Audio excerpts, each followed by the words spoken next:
तो स्वागत है दोस्तों आपका एक नए वीडियो में। और आज हम एक्सेल की एक रियल लाइफ प्रॉब्लम को देखने वाले हैं। तो ये एक्सेल की एक रियल लाइफ प्रॉब्लम की सीरीज़ शुरू होने वाली है, जिसमें कि ये पहला वीडियो होगा और हम आगे भी कुछ रियल लाइफ जो हमें प्रॉब्लम्स सिचुएशंस फेस होती हैं एक्सेल में, जहाँ पर हम फंसते हैं, तो मैं उन सब के रिगार्डिंग एक एक ऐसे वीडियोस लाते रहूँगा जिससे आप सबको मदद मिलती रहे।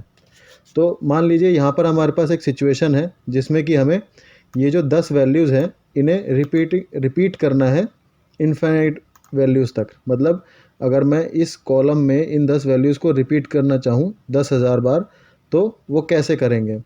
तो चलिए एक बार मैं आपको फॉर्मूला लिख के करके दिखाता हूँ। ये इंडेक्स फॉर्मूले की मदद से हम करने वाले हैं।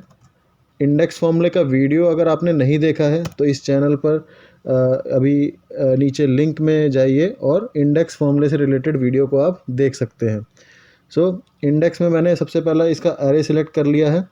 अब हमें चाहिए रो नंबर।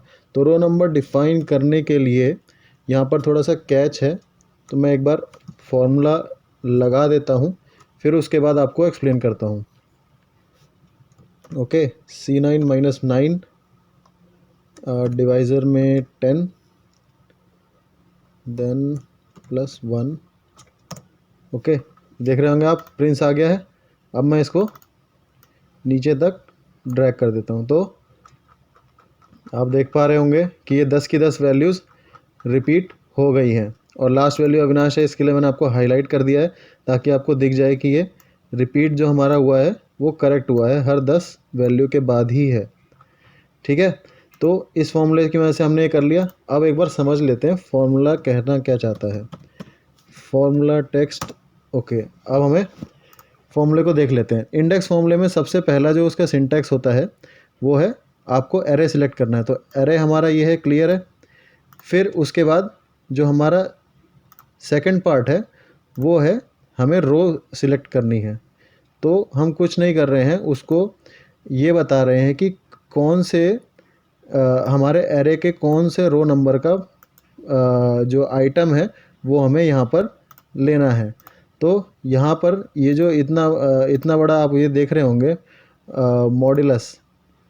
मॉड्यूलस फंक्शन के बाद ये जो इतना बड़ा आप देख रहे हैं, अगर हम इसे डीकोड करें तो देखिए क्या निकल के आता है। वैल्यू निकल के आ रही है सिंपल सी 1।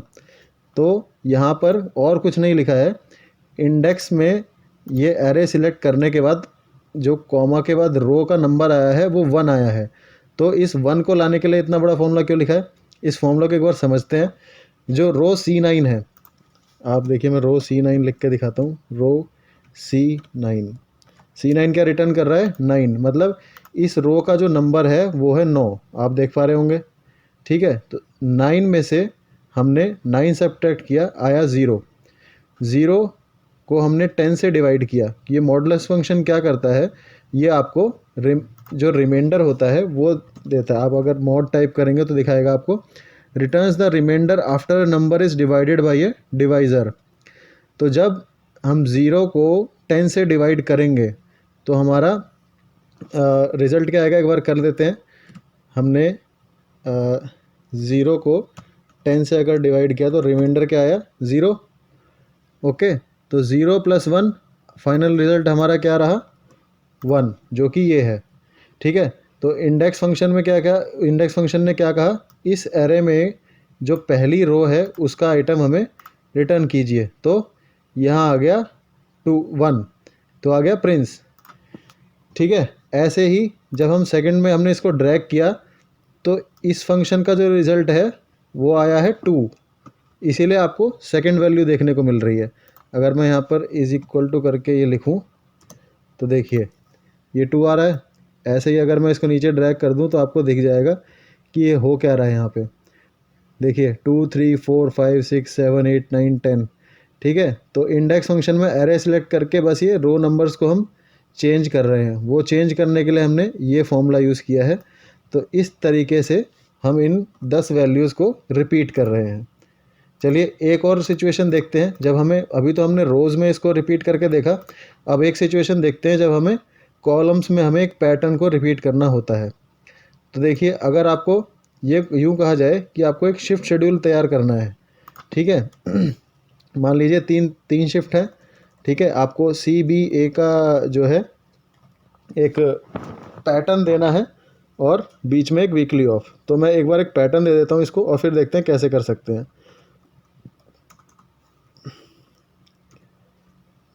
तो यहाँ पे 4 दिन हम C रख देते हैं, उसके बाद week of B, week of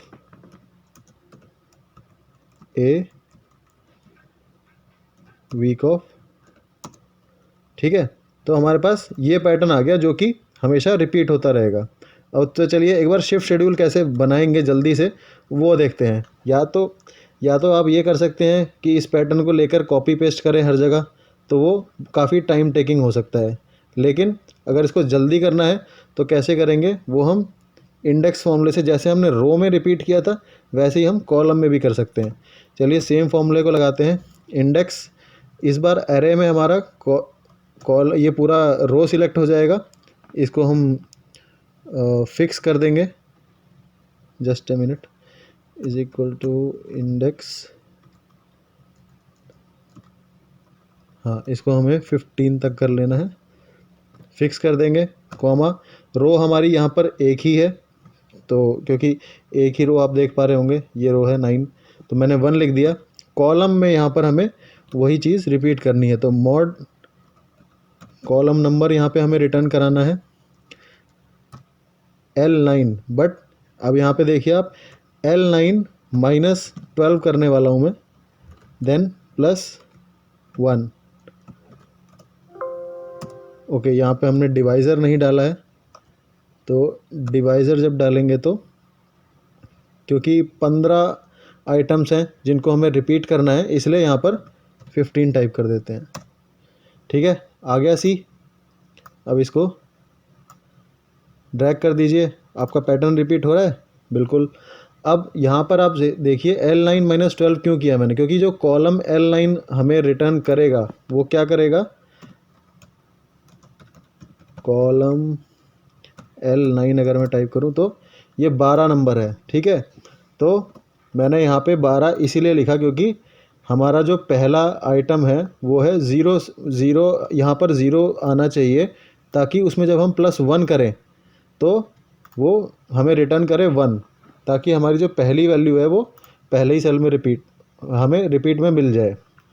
okay. अब हमने इतना तो कर लिया, अब इसको फास्ट फॉरवर्ड कैसे करेंगे। चलिए मैं इस फॉर्मूले को बस कॉपी करता हूँ और यहाँ पर पेस्ट करता चला जाता हूँ। यहाँ पेस्ट किया हमने, उसके बाद यहाँ पे कर दिया। अब इसको मैं F2 दबाकर पेस्ट कर रहा हूँ, उसका भी एक रीज़न है। अगर आप फॉर्मूला कोई कॉपी पेस्ट करते हैं तो वो नॉर्मली ऐसे कॉपी पेस्ट अगर आप करेंगे तो वो रेफरेंस चेंज हो जाता है, बट अगर F2 दबा के करेंगे तो आपको जो फॉर्मूला वहाँ पे यूज़ हुआ था उसका रेफरेंस चेंज नहीं होगा, ठीक है। अभी मैंने ये कर लिया। अब मुझे सिंपली बस इसको ड्रैग करना है, ठीक है। ये मैंने इसको ड्रैग कर दिया, फिर इसको ऐसे ही साइमल्टेनियसली मैं एक एक करके सबको ड्रैग करता जा रहा हूँ और ये मेरा शिफ्ट शेड्यूल ऑटोमेटिकली क्रिएट होता जा रहा है। लेकिन अब आप देख रहे होंगे, जैसे मैं राइट में तो ड्रैग कर पा रहा हूँ, और मोस्टली जितने भी फॉर्मूलेज आपने देखे होंगे या आपने कॉपी पेस्ट कभी किया होगा तो कंट्रोल R और कंट्रोल D, मतलब आप राइट और नीचे की तरफ तो कॉपी कर सकते हैं या फॉर्मूले को ड्रैग कर सकते हैं, बट लेफ़्ट में मुश्किल होती है। बट इस फॉर्मूले के साथ क्या है, आप अगर लेफ़्ट में इसे ड्रैग कर रहे हैं तो देखिए ये आपको एकदम करेक्ट सीरीज़ रिटर्न कर रहा है। तो मुझे यहाँ पे ये सिंपली बस ड्रैग करना है और मुझे ये सारी सीरीज़ मिलती जा रही है। तो लीजिए, थोड़े से ही समय में हमारा शिफ्ट शेड्यूल बनके तैयार हो गया, ठीक है। तो सिंपली इस फॉर्मूले की मदद से देखिए कितना अच्छा इसका यूज़ है।